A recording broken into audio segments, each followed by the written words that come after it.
ain't easy being Green Lantern. That's probably the simplest way to describe the premiere of HBO's Lanterns. On the surface, the show is about Hal Jordan training John Stewart to become the next Green Lantern assigned to Earth. But within the first episode, it becomes clear that this isn't just a superhero story. There are aliens hiding among humans, a mysterious family with their own agenda, a sheriff who doesn't trust Hal, and a strained connection between Hal's past and whatever is coming next. And then there's that ending. Because after spending an entire episode watching Hal Jordan act like an arrogant, reckless veteran who's practically allergic to taking anything seriously, the show jumps forward to 2026 and reveals something we definitely weren't expecting. Hal is dead. But before we get there, the episode starts much earlier. Hal Jordan's lesson about fear. The premiere opens in 1996 with a young John Stewart watching Hal Jordan being interviewed on television. At this point, Hal is still the legendary Green Lantern we've heard about. He's confident, charismatic, and completely comfortable explaining what it means to wear the ring. He describes Green Lanterns as something like police officers spread throughout the galaxy. But there's one question every candidate has to answer before becoming a Lantern. Are you afraid? Hal explains that his own father died when he was young, and after experiencing that loss, he believed there was nothing left for him to fear. The episode immediately cuts to something much darker. John's father comes home wearing military fatigues and orders one of the boys outside. He places an apple on the boy's head and asks him the same question. Are you afraid? The boy says no. His father shoots the apple. Then he hugs him. It's an incredibly strange introduction to John Stewart because it immediately establishes that John's understanding of courage comes from somewhere complicated. Fear isn't simply something John doesn't have. It's something he's been taught to control. Hal Jordan is not exactly the mentor John expected. 20 years later, John is an adult and preparing to become a Green Lantern. Unfortunately, his mentor is not exactly what he imagined. Hal picks him up in a beat-up car looking exhausted, hungover, and completely uninterested in acting like a legendary superhero. John has already spent weeks preparing to become Hal's replacement. He hasn't even worn the ring yet. And Hal's response is basically, stop worrying about the jewelry. Then Hal does something completely insane. He takes the ring off his finger, puts on the dashboard, tells John he'll meet him at a nearby taco stand, and jumps out of the moving vehicle. John barely manages to get the ring on before the car crashes. That moment tells us almost everything we need to know about Hal. He's reckless, he's arrogant, he's funny, but there's also something clearly wrong underneath all of it.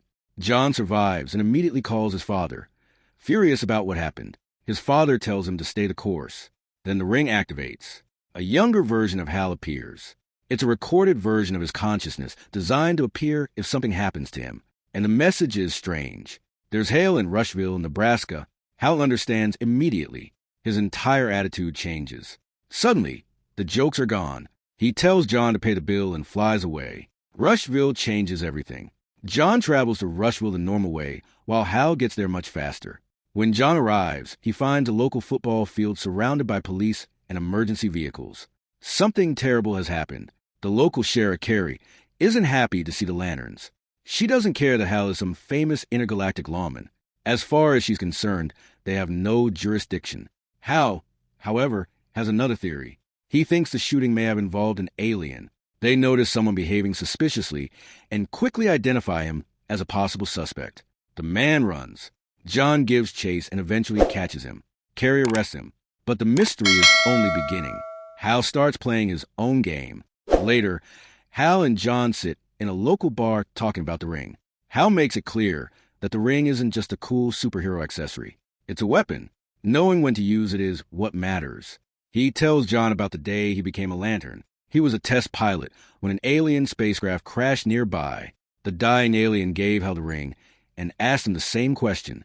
Are you afraid? Hal has always believed that crash wasn't an accident. And now, years later, something seems to be proving him right. But Hal has another plan. He deliberately starts a fight at the bar because he wants to get arrested. Why? Because he wants to be placed in the same jail as the suspected alien. Classic Hal. Meanwhile, John meets a woman at the bar and ends up spending the night with her. He explains that Earth normally has only one active Green Lantern, and that he's being trained as a backup. At this point, John still seems far more responsible than his mentor. Unfortunately, his personal life is about to become complicated. The Macon family. The next morning, Hal is still in custody. Carrie knows exactly what he's doing and isn't impressed. She doesn't let him enjoy his little game. Then a lawyer named Billy Macon offers to represent him. There's just one problem. Billy happens to be Carrie's husband. Billy gets Hal released and invites the Lanterns to his family's ranch for dinner. That's when the episode starts getting seriously strange. The property is heavily guarded. There are armed men around the entrance. And inside, they meet Will Macon. Will is confident, wealthy, mysterious, and clearly hiding something. He claims to be a caretaker for property, but the property belongs to someone else, and he can't reveal the owner's identity. Hal immediately becomes suspicious. Eventually, Will reveals his real concern. He believes aliens are preparing to take over Earth. He believes the man in custody is part of an alien advance team, and he's willing to help Hal interrogate him. But when Hal asks what Will wants in return, Will doesn't give him a straight answer. That's the first major warning sign. John's awkward discovery. While Hal is dealing with Will, John is outside with Carrie and Billy's son, and then the kid spots his grandmother. Except John recognizes her. It's the woman he slept with the night before. Her name is Zoe Macon. She's Will's wife. Yeah, that dinner suddenly becomes extremely uncomfortable. Zoe gives John a knowing look, and John realizes exactly how complicated the situation has become. Later, Will subtly suggest that he knows about John and Zoe. Hal is stunned when John finally tells him. They've been in town for barely a day, and somehow John has already managed to sleep with the wife of the mysterious man they're investigating. Even Hal is impressed. The alien reveals himself. The next day, Hal interrogates the suspect. He learns that there are numerous alien species capable of passing as human. Even testing them isn't always enough to identify them. At first, the interrogation feels almost ridiculous. Hal asks the man questions about football, then Harry Potter. But eventually, the suspect starts revealing things he shouldn't know. He talks about a possible extraterrestrial mission. He mentions a biological explosive hidden inside his body. And then he reveals something even more disturbing. He knows the Green Lantern ring has to be recharged, and he knows Hal's ring isn't fully powered. Then he tells Hal something personal. He says Hal wants to die. That gets through the armor. The suspect begins mocking the Green Lantern oath. Hal loses his temper. Then the man's body starts beeping. The bomb is activated. Hal has barely enough time to throw the man aside and create a protective green barrier. The explosion tears through the building. When the dust settles, Hal emerges from the wreckage. His response is almost absurdly casual. He was right. The man was an alien. Then the show jumps to 2026. And this is where the premiere completely changes the game. The story suddenly jumps forward to 2026. John Stewart is older now. He's driving through a snowy landscape when he spots Carrie. They haven't seen each other in years. She tells him he hasn't aged much. Then they return to the football field, the same field where the investigation began. But this time, something is very different. Hal Jordan is sitting dead in the bleachers, and the ring is nowhere to be seen. That's the final image. And it's a huge question mark heading into episode 2, because the entire premiere has been about Hal preparing John for the future. The ring itself contains a backup version of Hal.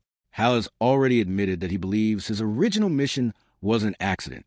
The aliens know about the lanterns. Will Macon appears to know far more than he's saying. And now we know that somewhere between the events of the premiere and 2026, Hal dies. The bigger question isn't simply how Hal dies. It's why the ring isn't with him. If John is supposed to become the next Green Lantern, did Hal intentionally give up the ring? Was it taken from him? And could his death be connected to the alien threat we've only begun to see? That's what makes this premiere work. It starts as a buddy story about an arrogant veteran training a younger hero.